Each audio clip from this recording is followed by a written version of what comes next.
అందరికీ నమస్తే. నేను మీ సరిత. అందరికీ వినాయక చవితి శుభాకాంక్షలు. ఈరోజు వినాయక చవితి స్పెషల్ తుమ్మకూర పప్పు అండ్ పాశం. ఈ రెండు ఎట్లా చేసుకోవాలో మా స్టైల్ మేము ఎట్లా చేసుకుంటాము, మీకు ఏమైనా యూస్ఫుల్ అయితే మీరు కూడా ఈజీగా ఎట్లా చేసుకోవాలో చూడండి, తెలుసుకోండి. రండి చూద్దాం ఎట్లా చేయాలి. ఫస్ట్ పప్పు తీసుకొని కడిగి వాటర్ పోసి పెట్టుకోవాలి. తర్వాత దాంట్లో చింతకాయ కడిగి పెట్టుకున్న చింతకాయ,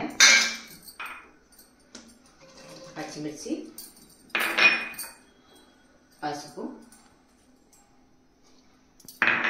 ఇప్పుడు తుమ్మకూర మెయిన్ ఇంగ్రీడియంట్. ఇది ఈ ఒక్కరోజు మాత్రమే చేసుకుంటాం కాబట్టి అందరికీ స్పెషలే, అందరి ఇంట్లో చేసుకుంటారు కదా. ఇది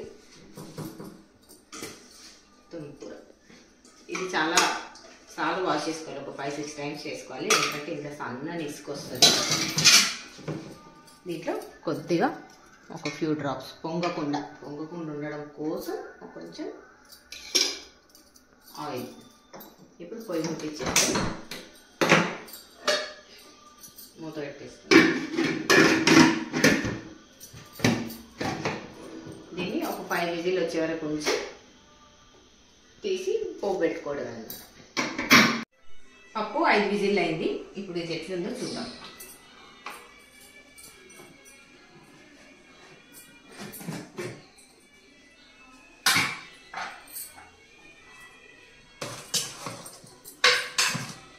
చూడండి,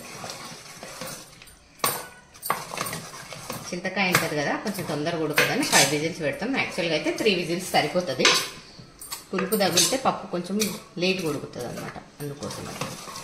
ఇప్పుడు దీంట్లో సాల్ట్ వేస్తాం. సాల్ట్ వేసి వేద్దాం.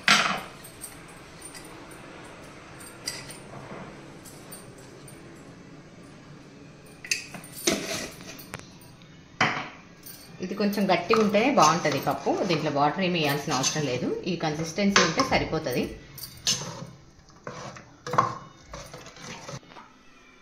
ఇప్పుడు పప్పుకు తాలింపు వేసుకుందాం. జీలకర్ర, ఆవాలు, ఎండుమిర్చి,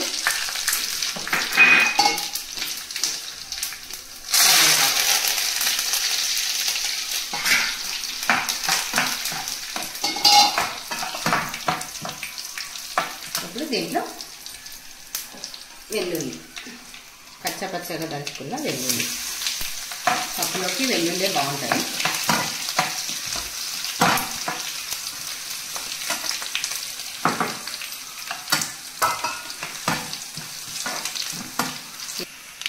చింతకాయ పచ్చడిలోకి అండ్ పప్పులోకి పోపు ఇది కొంచెం, అందుకే కొంచెం ఎక్కువ పెట్టా పోపు.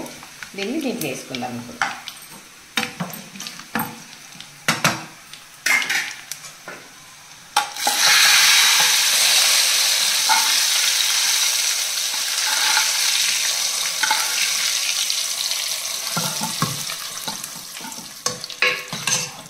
అంటే పప్పు రెడీ. పాశం తయారు చేసుకుందాం. దీంట్లో ఫస్ట్ పొయ్యి వెలిగించి గిన్నె పెట్టుకొని నీళ్ళు పోసుకుందాం.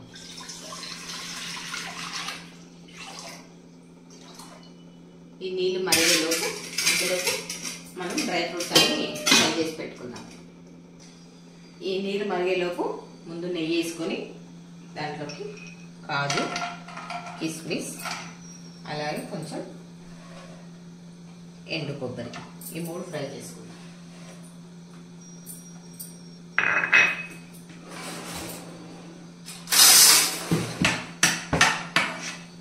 ఇలా ఫ్రై చేసి పక్కన పెట్టుకోవాలి.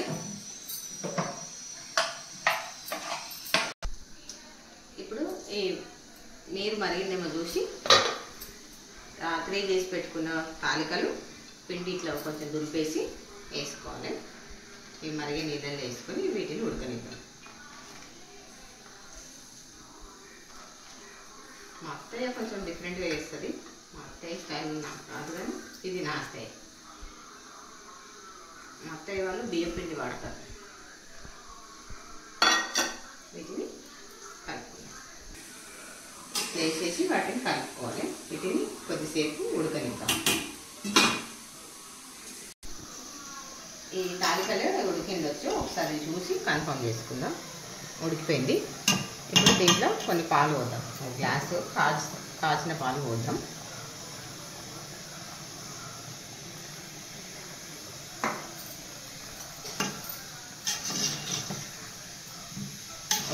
వచ్చేదాకా ఉడికిద్దాం మళ్ళీ పాలతో పాటు.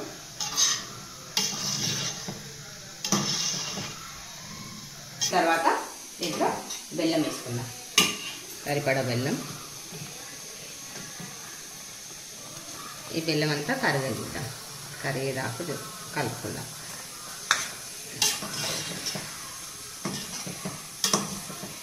అంత బెల్లం వేసిద్దాం. ఇది ఆర్గానిక్ బెల్లం. ఇది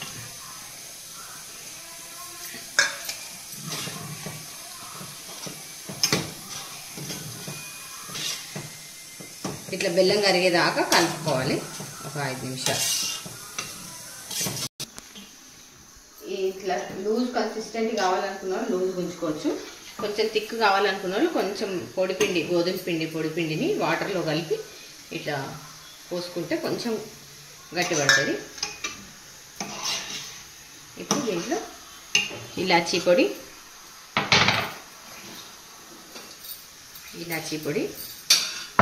అట్లాగే ఇందాకే వేయించి పెట్టుకున్న డ్రై ఫ్రూట్స్, నెయ్యి అన్నీ కలిపేసి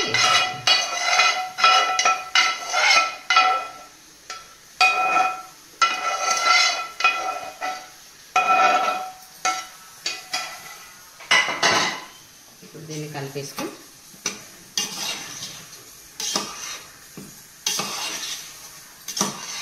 చేసుకోవడమే. పప్పు పాయసం, పంచామృతం, ఈ అన్ని రెసిపీస్ కనుక మీకు నచ్చితే నాకు ఒక లైక్ చేయండి, షేర్ చేయండి, కామెంట్ చేయండి, సబ్స్క్రైబ్ చేసుకోండి. Thank you.